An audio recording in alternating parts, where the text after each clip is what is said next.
మీరేమన్నా సెక్షన్ తప్పకుండా ఆల్టర్ అయింది. అందుకు మేము పోరాడినందుకే ఆల్టర్ అయింది. ఇప్పుడు 307 పెట్టారు, 307 కూడా పెట్టారు. సో ఇప్పుడు 307 అంటే ఒకప్పుడు 307 ఇప్పుడు 109 క్లాస్ 1 అయింది. ఆ సెక్షన్స్ అన్ని కూడా పెట్టిండ్రు.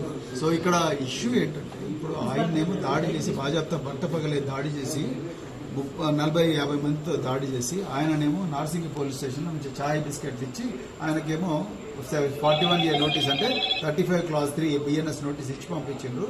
మమ్మల్ని ఏమో అందరిని అరెస్ట్ చేసి ఇప్పటికి కూడా రోడ్ల మీద ఒక్కొక్కరిని ఒక్కో దగ్గరికి తీసుకుపోయిండ్రు. ఇప్పుడు వాళ్ళ పరిస్థితి వాళ్ళు ఎక్కడున్నా మళ్ళీ వాళ్ళ కోసం పోరాడాల్సిన పరిస్థితి వచ్చింది. మాకు మాజీ మంత్రులు ఉన్నారు, అందులో మాజీ హోంమంత్రి సవితా ఇంద్రారెడ్డి గారు ఉన్నారు, మాజీ ఇరిగేషన్ శాఖ మంత్రి హరీష్ రావు గారు ఉన్నారు, మాజీ భవనాల శాఖ మంత్రి ప్రశాంత్ రెడ్డి గారు ఉన్నారు, మాజీ బీసీ సంక్షేమ శాఖ మంత్రి కమలాకర్ గారు ఉన్నారు. వీళ్ళందరినీ ఇప్పుడు ఎక్కడ తీసుకుపోయినా తెలుస్తారు. మళ్ళీ వాళ్ళ కోసం కూడా పోరాడాలి. ఇప్పుడు సెక్షన్ ఆల్టర్ చేసింది కాబట్టి మీరు ఇక్కడితో విరమిస్తారా లేదంటే ఫర్దర్ గా మీరు ఇంకా పోరాటం తప్పనిసరిగా అరికెపూడి గాంధీ ఆ దుండగులందరూ కూడా అరెస్ట్ అయ్యేదాకా వాళ్ళందరూ జైలుకు పోయేదాకా కూడా మా పోరాటం కొనసాగుతుంది. మా దగ్గర స్పష్టంగా వీడియోలోనే డ్యూటీలో ఉన్న పోలీస్ ఆఫీసర్లు బ్యాటిల్ ఫ్యాటిక్స్ కంబాట్ డ్రెస్ వేసుకున్న పోలీస్ ఆఫీసర్లను కూడా ఘోరంగా ఎమ్మెల్యే అనుచరులు కొట్టిండ్రు. పోలీసులకే రక్షణ లేకపోతే వీళ్ళు ఏ విధంగా ఎమ్మెల్యేలకు పేద ప్రజలకు రక్షణ కల్పిస్తారంటే నాకు అర్థం కాదు.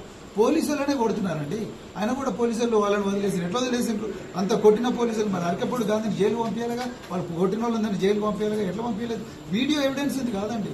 పోలీసులు సోమటో చెప్పినప్పుడు మా మీద కూడా దాడి చేసినాడు ఒక పోలీస్ ఆఫీసర్ అయితే తీసుకోవచ్చు కంప్లైంట్. ఆయన మాత్రం బాధ్యత వచ్చి ప్రెస్ మీట్ పెట్టి వెళ్ళిపోయింది. ఆయన చాయ్ బిస్కెట్ దాగి అరకపూడి గాంధీ తనపైన దాడి చేసిన తనపైన దాడి చేసింది ఎట్లా చెప్తాడు? ముందు దాడి చేసింది ఆయన ఇంటి దగ్గరికి మేము వచ్చినామా, మా ఇంటి దగ్గరికి ఆయన వచ్చిందా? ఈ దాడి ఎక్కడ, ఈ ఇష్యూ ఎక్కడ జరిగింది? కౌశిక్ రెడ్డి గారి ఇంటి దగ్గర జరిగింది. అరకపూడి గాంధీ దగ్గరికి కౌశిక్ రెడ్డి పోలే. కౌశిక్ రెడ్డి ఇంటి దగ్గర అరకపూడి గాంధీ వచ్చి కొట్టిండు.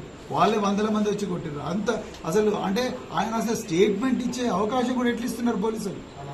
ముందు జైలు ఉండాలి. ఆయన స్టేట్మెంట్లు కాదు, జైలు ఉండాలి. మేజిస్ట్రేట్ మీద ప్రొడ్యూస్ చేయాలి. అతను తీసుకొచ్చి 41 నేను నోటీస్ ఇచ్చేస్తాను.